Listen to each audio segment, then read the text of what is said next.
Bonjour et bienvenue sur ma chaîne Manaté. Installez-vous dans un endroit où vous ne serez pas dérangé. Prenez le temps de vous mettre dans une position juste et bien pour vous. Et observez.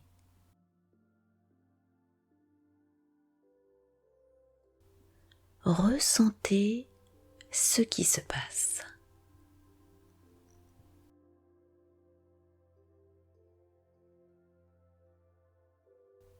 Vous pouvez fermer les yeux si vous le souhaitez. Et vous vous apercevez que le simple fait de fermer les yeux vous permet déjà d'être plus calme, plus détendu, plus relâché.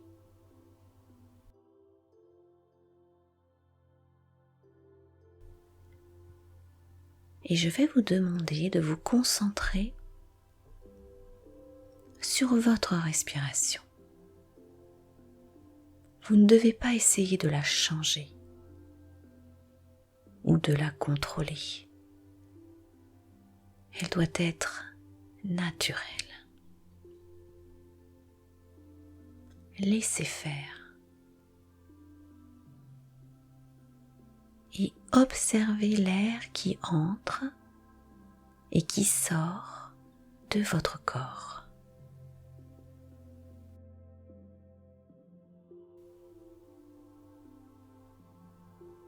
Suivez le parcours de ce voyage intérieur.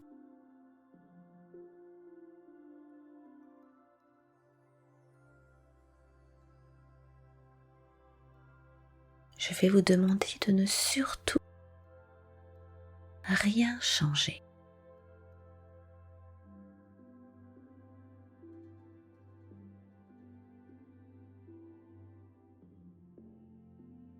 De ne rien forcer.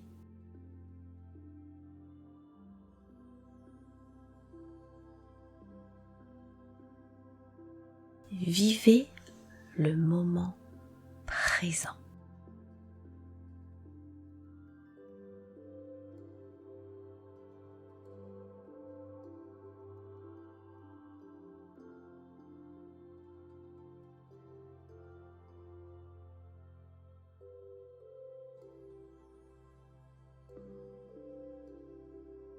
Vous pouvez déjà avoir commencé à prendre conscience des différentes possibilités que vous avez de ressentir votre respiration. Ce qui signifie que votre respiration peut être au niveau des narines, du thorax ou du ventre.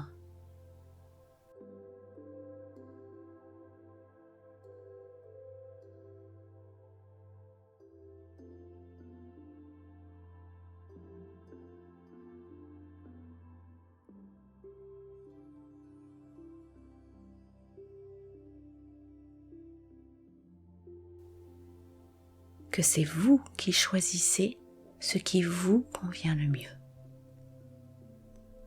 Car l'essentiel est de maintenir votre conscience sur l'observation du flux d'air qui entre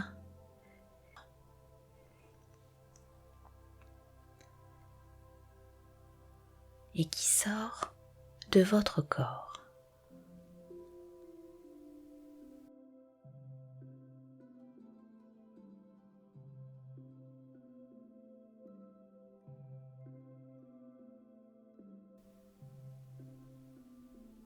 Si vous choisissez d'observer votre respiration au niveau des narines, vous sentez l'air plus frais qui entre à l'inspire et l'air plus chaud qui ressort à l'expire.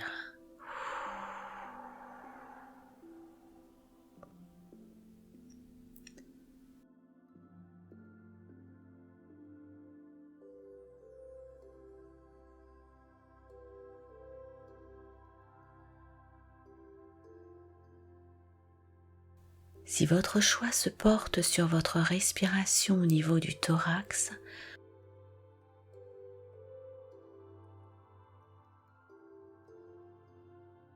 vous ressentez les mouvements de votre cage thoracique qui s'élargit lorsque vous inspirez et qui se contracte lorsque vous expirez.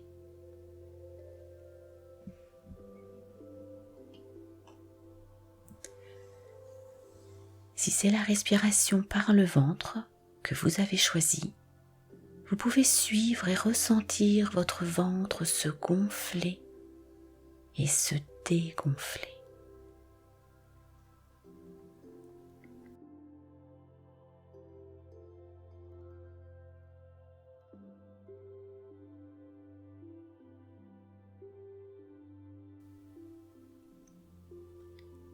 Concentrez-vous sur votre respiration.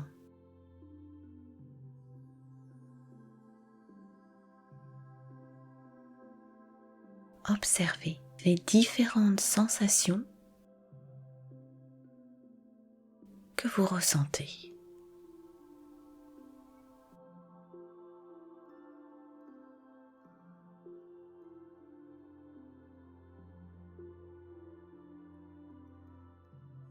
Vivez ce moment comme il vient, sans jugement, sans vouloir contrôler les événements, mais tout simplement en étant dans le présent.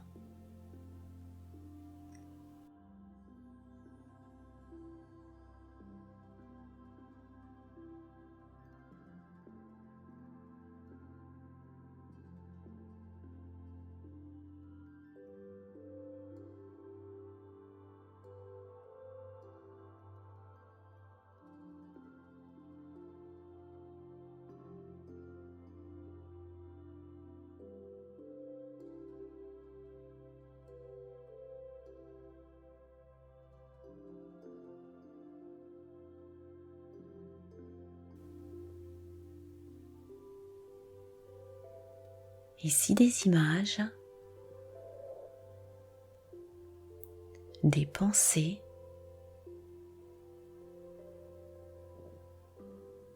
viennent vous perturber, c'est tout à fait normal.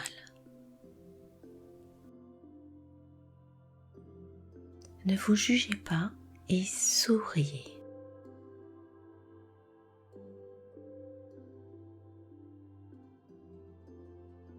Observez ce qui vous a distrait.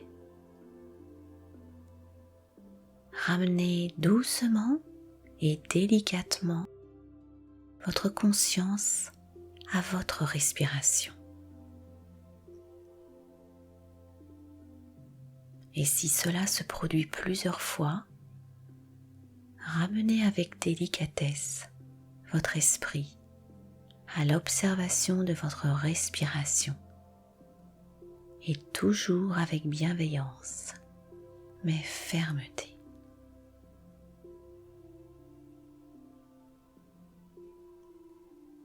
Vous restez conscient du début de votre inspire jusqu'au bout et du début de votre expire jusqu'au bout lors de chacune de vos respirations.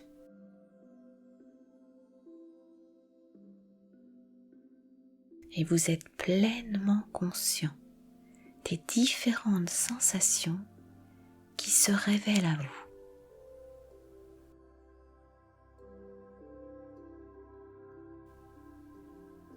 Elles ont toujours été présentes, mais vous en prenez pleinement conscience.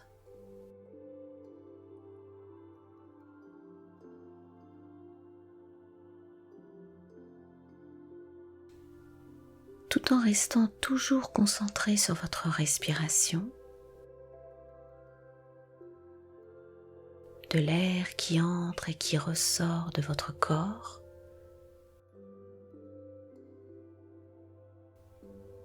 vous observez ce qui se passe, ce que cela produit dans votre corps et également dans votre esprit.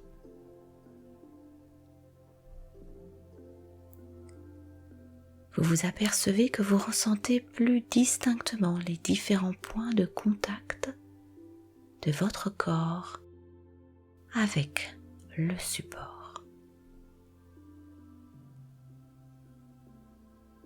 Ce qui signifie que plus vous en prenez conscience, plus ces points deviennent de plus en plus précis, clairs, nets.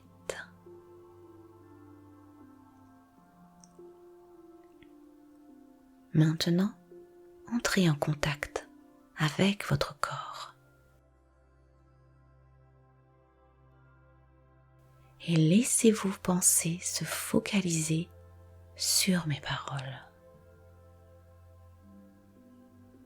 Et prenez conscience des différentes parties de votre corps qui se trouvent en contact avec le support.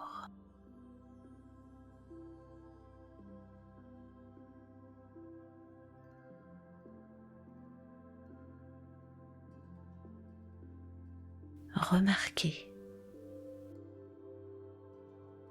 soyez fasciné, concentrez-vous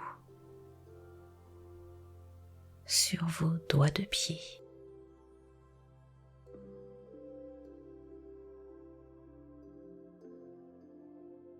vos talons, vos pieds dans leur totalité.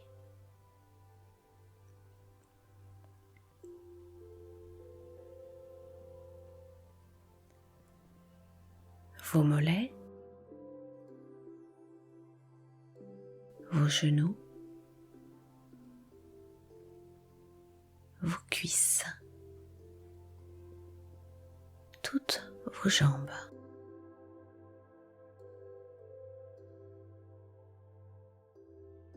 Vos hanches,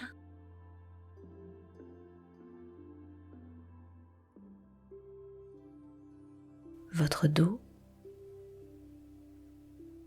votre bas du dos, le milieu de votre dos, le haut de votre dos,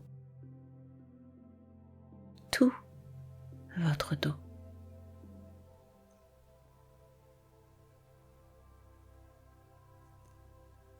Toute votre colonne vertébrale.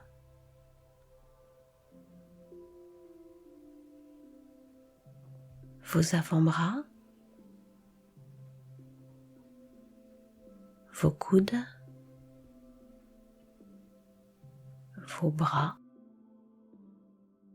tous vos bras, vos mains jusqu'au bout de vos doigts, vos épaules,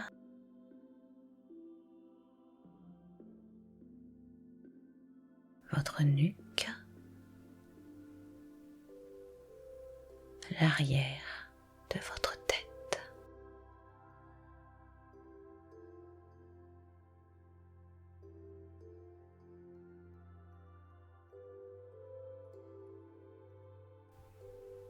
Vous êtes merveilleusement bien, tranquille, calme et confortablement détendu.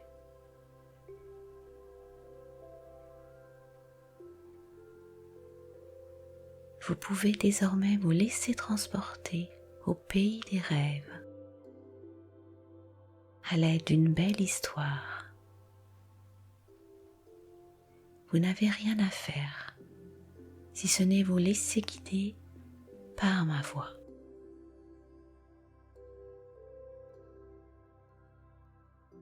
C'est un joli conte appelé Urashima Taro. Il était une fois un jeune homme prénommé Urashima Taro, qui vivait avec sa mère dans un petit village au bord de la mer.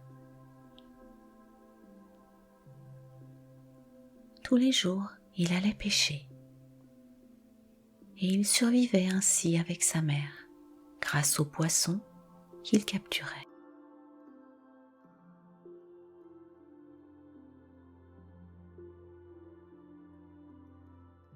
Un jour, bien qu'ayant passé toute la journée en mer, Urashima Taro ne ramena que 3 poissons. Et ce fut le cœur gros qu'il rentra chez lui.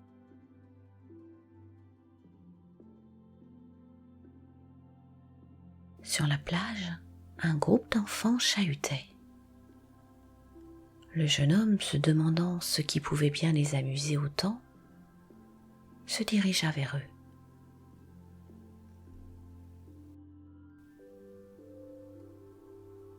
Les enfants avaient attrapé une tortue et la maltraitaient.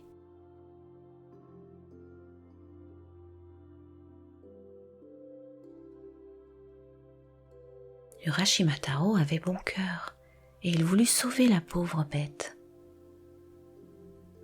Il dit au garnement qu'il ne fallait pas faire de mal aux animaux. Mais ceux-ci ricanèrent et continuèrent de plus belle. Urashima Taro comprit que les enfants ne libéreraient pas la tortue.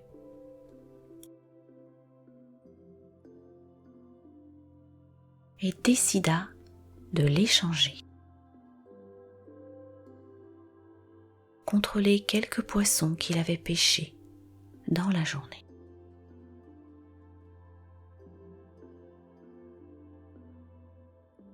Les garnements lui cédèrent la tortue et il put remettre la pauvre bête à la mer.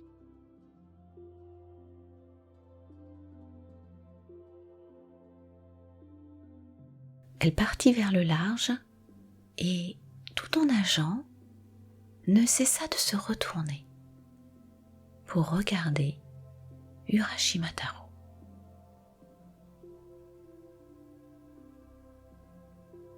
Quelques jours plus tard, Urashima Taro pêchait en mer lorsqu'une grosse tortue apparut près de sa barque.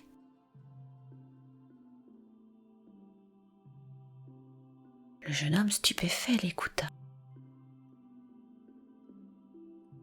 Il y a quelques jours, tu as sauvé une tortue. Nous te remercions. Et comme marque de notre reconnaissance, nous t'invitons au palais du royaume de la mer. Monte sur mon dos, je vais t'y conduire.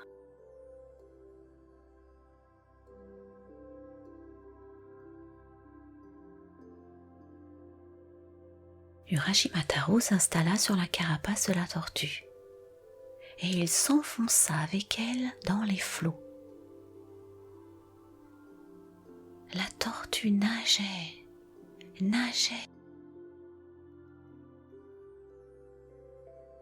et Urashima Taro était émerveillé. Il regardait les poissons, les algues, tous ces êtres merveilleux vivant au fond de la mer.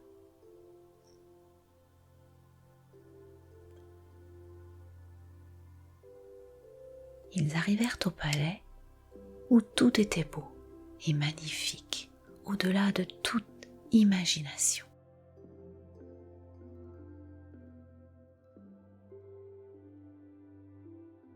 Une princesse, la plus belle jeune femme qu'Urashima Taro ait jamais vue, l'accueillit et lui dit « Je te remercie de m'avoir aidé. Je suis la tortue que tu as sauvée de ces méchants enfants. »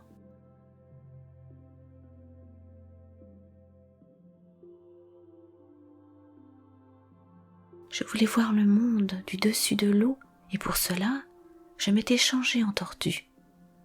tu m'as sauvé la vie. » Elle lui fit ensuite visiter le palais, le présenta au roi, son père, et lui offrit un véritable festin.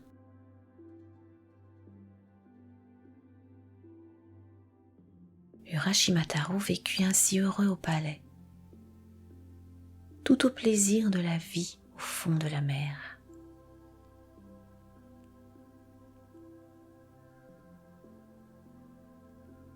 Il avait oublié son village natal et sa mère.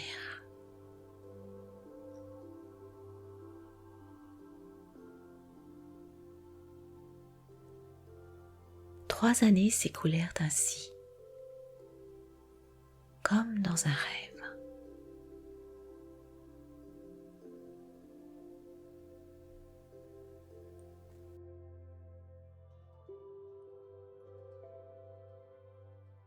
Un jour, la princesse emmena Urashimataro dans une pièce où il n'était jamais entré.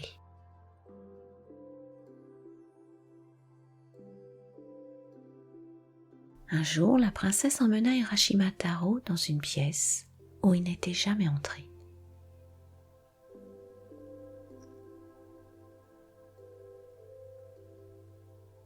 Par la fenêtre, on pouvait voir le monde du dessus de l'eau. Le jeune homme vit son village natal. Et soudain, tout lui revint en mémoire.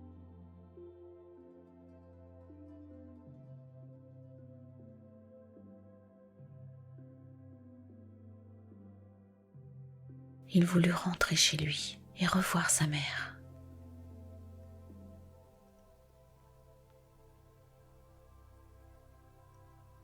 La princesse en fut attristée, mais elle ne pouvait pas s'opposer au départ d'Urashimataro.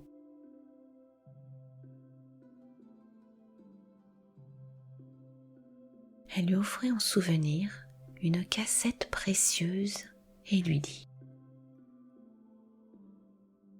« Si tu te trouves dans une situation difficile, ouvre-la. » Urashimataro remercia la princesse, prit le coffre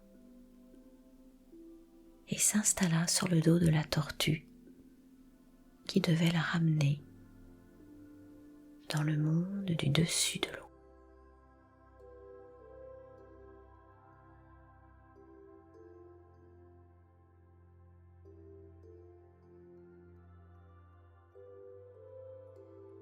Une fois arrivé, Urashimataro traversa le village pour rentrer chez lui.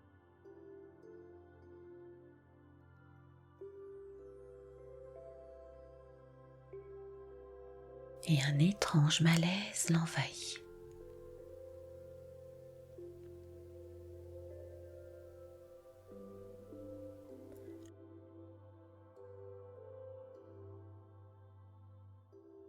Le village, les maisons étaient un peu différents de ceux de son souvenir. Et les gens qu'il rencontrait lui étaient tous inconnus. Lorsqu'il arriva là où il avait vécu,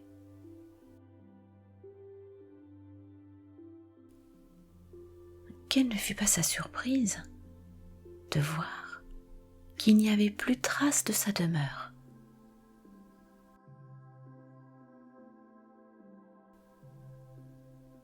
Qu'il ne restait que des herbes folles.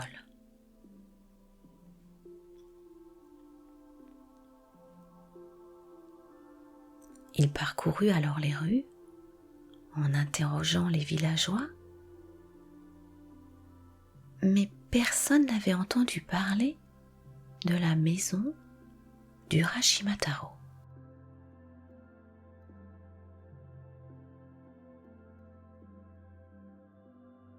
Enfin, l'homme le plus âgé du village lui dit : «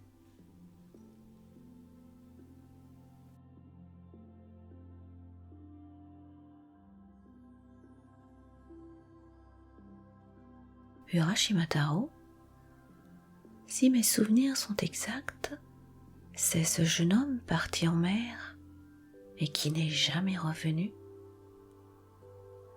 Mais c'est une histoire qui a maintenant 300 ans, mon garçon.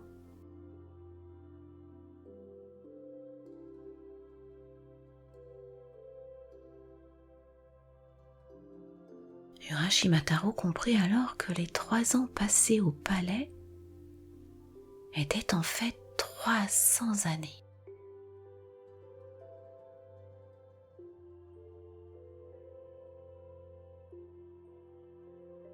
Il se mit à la recherche de la tombe de sa mère. Non seulement il la trouva, mais il vit également la sienne.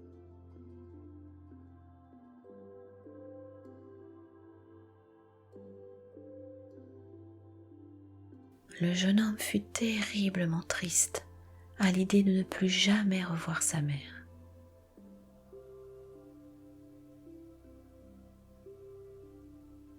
Il était malheureux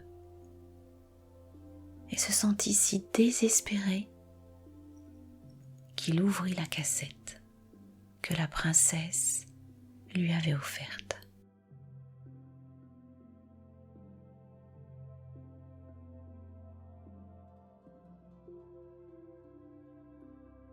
Une épaisse fumée s'en échappa et l'enveloppa entièrement, le transformant en vieillard.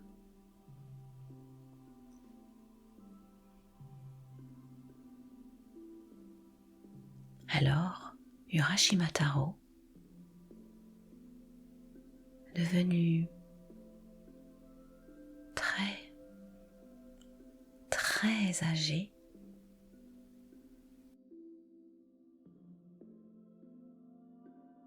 se transforma en grue. Oiseau dont on dit qu'il vit 1000 ans.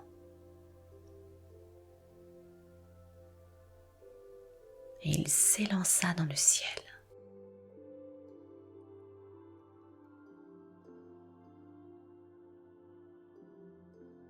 La grue survola la mer et alla à la rencontre de son ami, la tortue, animal qui, paraît-il, peut vivre 10 000 ans.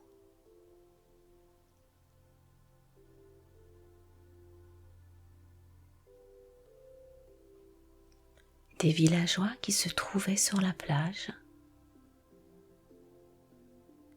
les voyant, s'écrièrent « Longue vie à la grue et à la tortue !»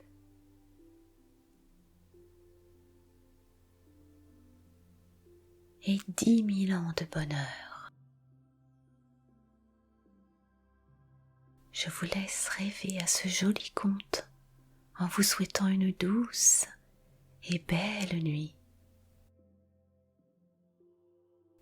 Demain matin, vous vous réveillerez en pleine forme, prête pour passer une très belle journée, enrichissante et positive, plus déterminée que jamais à vivre l'instant présent et à être heureux, heureuse, car le vrai bonheur ne dépend que de vous.